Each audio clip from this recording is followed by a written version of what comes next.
Hey guys, what's going on? Back with another video. Today we're going to be taking a look at Psikyo Collection Volume 3. I picked this up from Play Asia, and I'll get a little bit into that later on, but let's go ahead and take a look at all the games on here.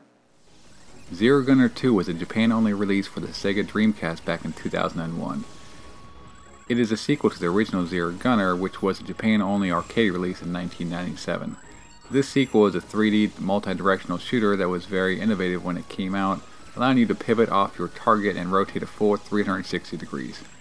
An interesting fact is that the original game data for Zero Gunner 2 was lost, so this version of the Switch was made almost completely from scratch. Having played both, I believe that they did a really good job with this version, and a major plus is that they made this version in a widescreen format. This game, in my opinion, is both the most approachable and best game in this collection. There are 7 difficulty settings ranging from child to very hard. You choose between 3 different helicopters. There's the Comanche, Apache, and Hokum. They all control very similarly, but do have extremely different main and optional attacks. Your main attack for each helicopter is very basic, but you can upgrade by picking up power-ups. Once you've powered up your main attacks, you'll see how much they differ. Each time you die, you'll lose your power-ups, but they are plentiful and you can usually max your weapon up pretty quickly. You also accumulate a bunch of E's as you destroy enemies.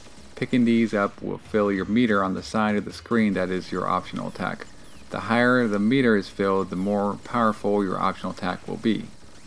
You'll work your way through 7 stages, and like most Psikyo games, the first 4 stages will be on a random rotation. These stages are the Marine Base, Alpine Armored Train, Submergent City, and Sea of Cloud. Then stages 5 through 7 will always be in the same order, and they are the Asian Slum, Orbital Elevator, and the Aerial Capita. They do a really good job of bringing you a diverse set of stages, and they are very well designed as well. I also love the enemy design, as the enemy crafts are large, have solid detail, and easily trackable projectiles. As you make your way to the end of each stage, you will have a boss battle, which is broken up into 2 phases.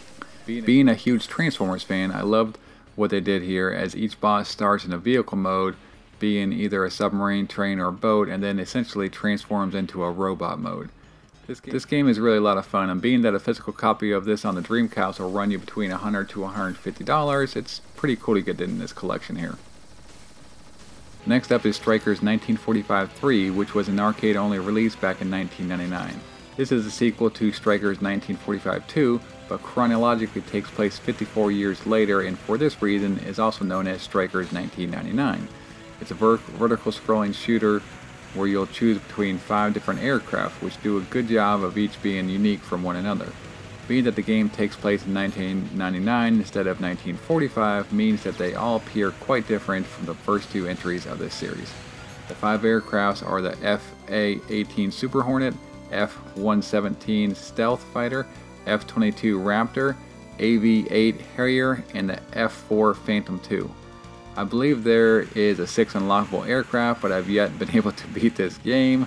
So there is a steep increase in difficulty between this entry and the first 2 in the series. So it's worth noting that if you're a casual shoot 'em up fan, then you may not enjoy this game because it's brutal. I currently have put over 30 hours into this game alone and still haven't beaten the game on easy with all my continues, and I consider myself pretty average at shoot 'em ups. I'm not bad. So if you're looking for a good challenge, then this will give you one. While playing, you'll acquire power-ups, bombs, and medals. As you power up your aircraft, you'll notice the differences in how each primary weapon works for each aircraft. There isn't a huge difference, but some will have a slight more spread out cluster, while some will have a more concentrated, powerful cluster. The bombs for the most part perform very similar, as most will have you craft to a spin maneuver while dropping the bombs. However, the AV-8 Harrier is the one exception, as instead of a roll maneuver, it instead drops incendiary missiles, which just burn everything on the screen. There is a slight delay from when you drop the incendiary missiles and when everything burns, so if you are using them to evade enemy fire, then you'll need to time their usage a little bit differently than the rest of the aircrafts. You'll also have a charge shot, which you'll use when the meter in the bottom of the left of the screen gets to level 2. This meter is poorly placed, as I have a hard time noticing it, and the button mapping for this is also poorly placed. Fortunately, you can change the button mapping to something more intuitive, You'll really need to remember to utilize this, as your primary weapon is extremely ineffective even when you have max power-ups, and you simply don't acquire many bombs along the way. But there are a total of 8 stages, with the first 4 being on a rotation like most Psikyo games, and the last 4 stages are always in the same order. The first 4 stages aren't impossible, but they aren't a joyride neither. They do progressively get more difficult from stages 1 to 4 regardless of the stage, meaning that there are multiple variants of each stage. So if the desert stage comes up first in the rotation, then the enemy bullet cluster will be much easier to manage than if it comes up 4th in the rotation. The last 4 stages are just stupid difficult, and I've only managed to make it into stage 7 altogether. There is an option to increase your lives and continues, which I haven't taken advantage of yet, but probably need to at this point. The enemy aircraft designs are pretty basic for what you would expect out of a modern era shooter. You'll encounter a boss at the end of each stage, which will be broken up into 2-part battles. Now a cool little challenge for each boss is to try to get the technical bonus. This will come after you pass the first phase of the battle. Then usually about 5 seconds into phase 2 of the battle, he will expose himself with a blue orb in the center.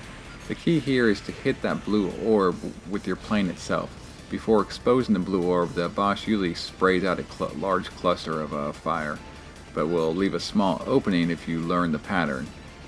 This is quite difficult, so timing it with a bomb to clear the cluster is much easier. But regardless, if you hit the orb, then the boss will self-destruct and you will be rewarded with the technical bonus. All in all, this game did grow on me over time, but proceed with caution as it's not for the faint of heart. Sengoku Kanon, also known as Sengoku Aces 3 or Samurai Aces 3, was a Japan-only release in 2005 on the PSP. I really thought this was originally an arcade release, but I can't find any documentation of this ever being in the arcades.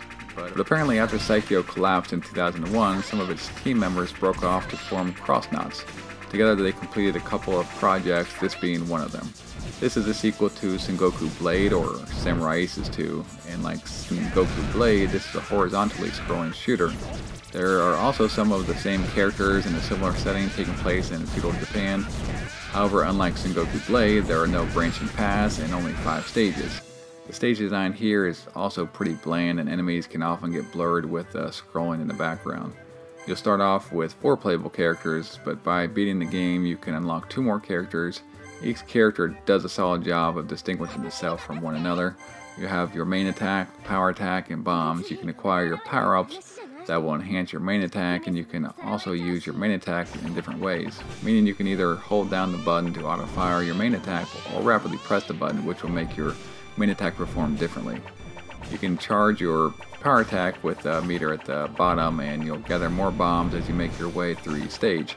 Your character's speed will vary depending on if you are holding down your main attack or not. So if you're in a crunch, you can release your main attack and you'll be able to evade much quicker.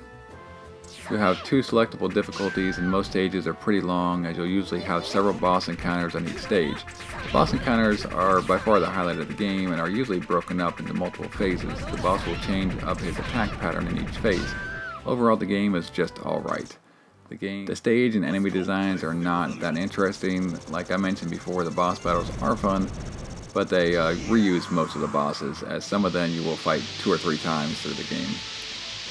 There's no performance issues, as the game played fine. The music and sound effects are fine, but nothing really stands out here.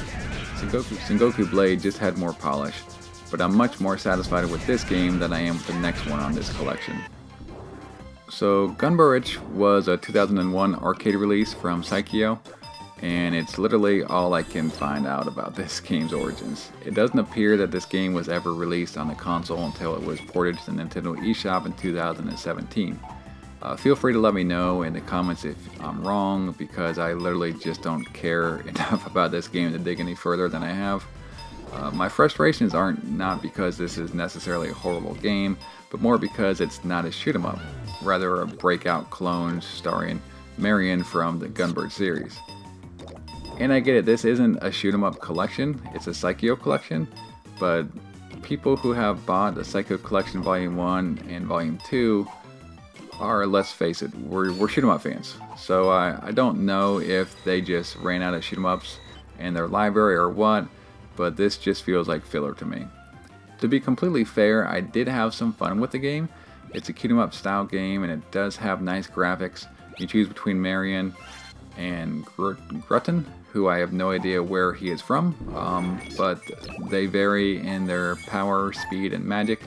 As you play through the stages, you'll have a time limit to destroy all the blocks. I guess you could call it more of a breakout or pinball hybrid, as you have pinball-like paddles to hit the ball with. Playing through the stages, you'll have different item drops that will slow the ball down or give you more balls. There are also obstacles that will pop up as well to make things more interesting. At the end of each world, you will have a boss battle of sorts, and they're fun. So like I said, the game itself is fun, but it was just a bit out of place on this collection in my opinion. But hey, you may not have a problem with it, and that's fine too. Alright guys, and you can pick this up for about $35 retail. The issue is that you then have to pay about, PlayAsia charges you for like a single cartridge, maybe like $8-9 to ship, so it comes out to like, you know, close to $45 by the time it's all said and done, which unfortunately I think that's kind of a lot considering what games are on here. I believe that Volume 2 and Volume 1 are better collections, so if you don't have so if you don't have Volume 1 or Volume 2, then I mean I would pick up one of those. I think Volume 2 is the best in my opinion. That's the one I'd go for, but Volume 1 is pretty solid as well. I mean, there are some good games on Volume 3, like Top Gunner 2 is really good, and I mean, like a physical copy of that on like the Dreamcast I think costs like 100 to 150 bucks. So I mean, it kind of depends on how you want to look at it. In the end, it's your money, and I mean, I'm sure not going to tell, you know, I buy what I want to buy, so buy what you want to buy. But if you're like me and you want to collect all three, then you could do that as well. Right now, I think for the rest of this week, they have like their Black Friday sale. So this is normally $35. I think right now it's like $29 or $30. Still gonna have to pay for that like $9 shipping, but it still brings it down closer to like a little bit under 40, which is definitely probably more where it should be as opposed to like 45 with shipping or whatnot. But that's it, guys. I'll see you guys in the next video. Later.